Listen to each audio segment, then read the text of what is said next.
Assalamualaikum warahmatullahi wabarakatuh. Eh, izin memperkenalkan diri, nama saya Fikri Komarullah. Saya ingin menjelaskan materi tentang 10 Types of Innovation dari Dublin.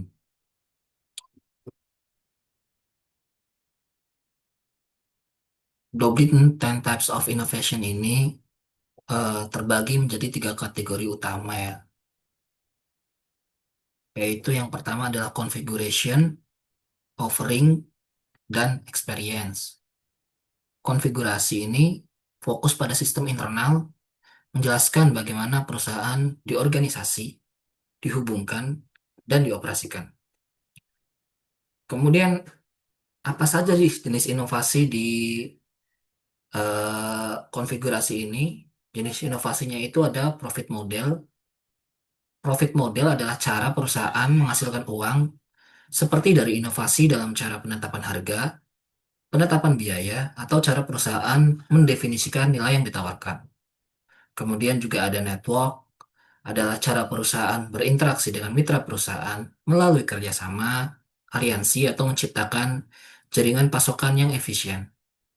Kemudian yang ketiga ada struktur, yaitu cara perusahaan mengatur aset, baik fisik, sumber daya manusia, tata kelola, dan lain-lain. Kemudian yang keempat ada proses. Proses adalah cara perusahaan menjalankan operasional perusahaan. Kemudian kategori yang kedua yaitu offering atau penawaran. Penawaran ini eh, intinya adalah dari inti produk dan layanan. Berfokus pada produk inti atau layanan yang ditawarkan oleh perusahaan. Apa saja sih di dalam offering ini? Yaitu ada dua, product performance, yaitu inovasi yang berkaitan dengan kualitas, fitur, keunikan, atau kinerja produk inti. Kemudian produk system, yaitu cara perusahaan menghubungkan produk untuk membuat ekosistem. Kemudian, kategori yang ketiga atau kategori yang terakhir yaitu experience atau pengalaman.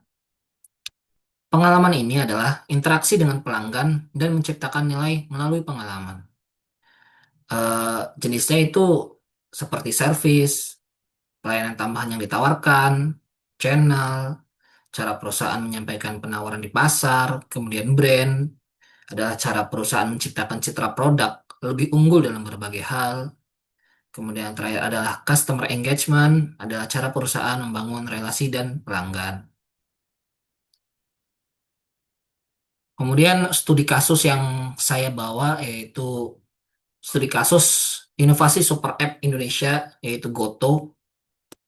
Goto ini proyek dari Gojek dan Tokopedia ya yang terbentuk pada tahun 2021. Menurut saya studi ini menarik di Indonesia ya karena perusahaan ini sudah mendominasi pasar super app dengan ekosistem yang terintegrasi, mencakup layanan transportasi, pengiriman makanan, e-commerce, dan teknologi finansial.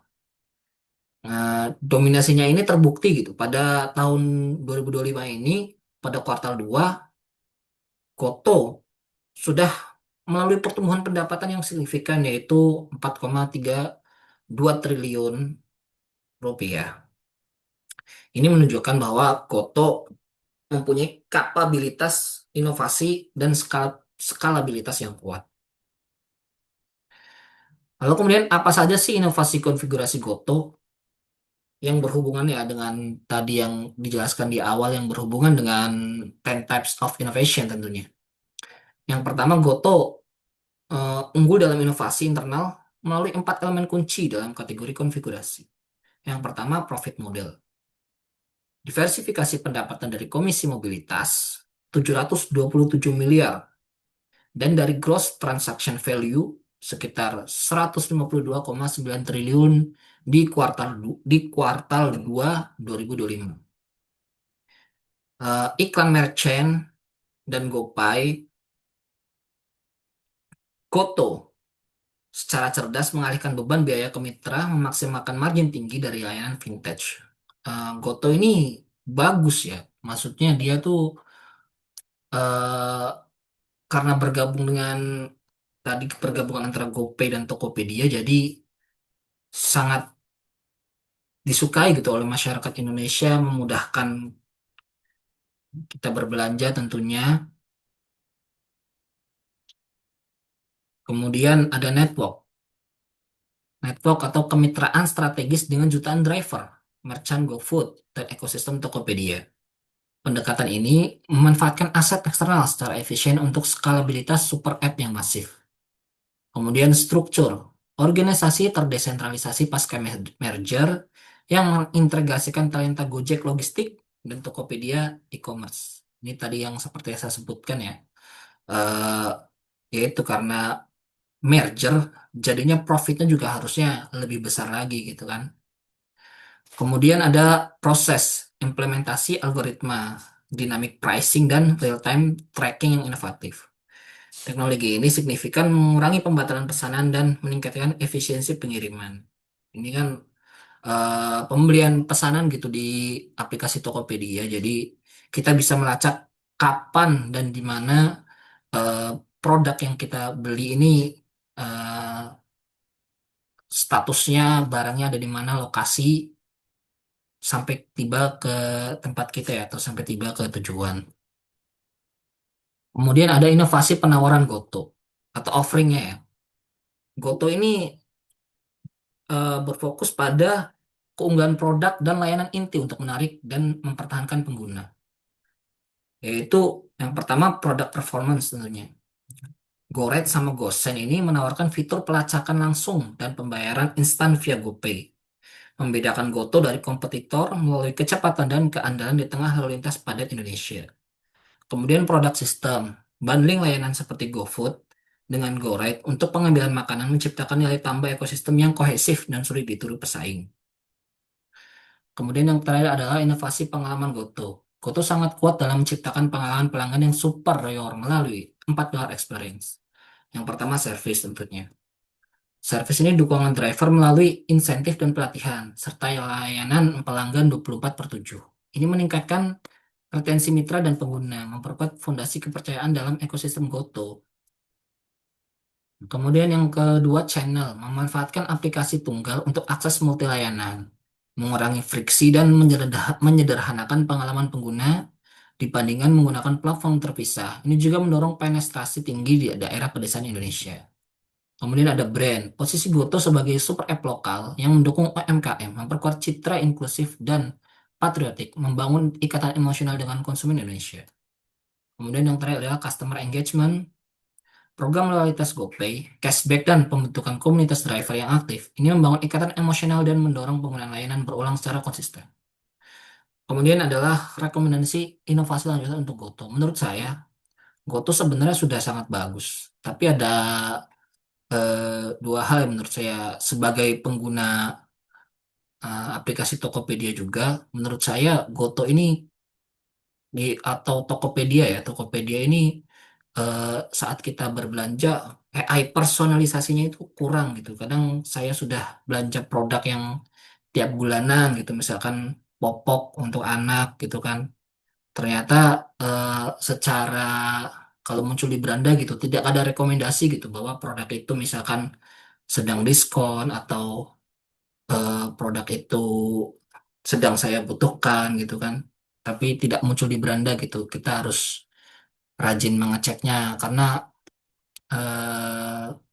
ya seperti tertulis di sini kalau misalkan kayak Zappos gitu perusahaan dari Amerika itu eh, mementingkan pengalaman pelanggan gitu. Jadi pelanggan misalkan dulunya pernah beli apa, nanti Zappos nih kayak misalkan belinya rajin gitu ya. Misalkan belinya rajin tuh Zappos kayak membuat ya AI personalisasi ini tuh kayak seolah-olah di dalam layar tuh ya udah memunculkan produk-produk yang berkaitan dengan produk yang sebelumnya kita sering beli gitu.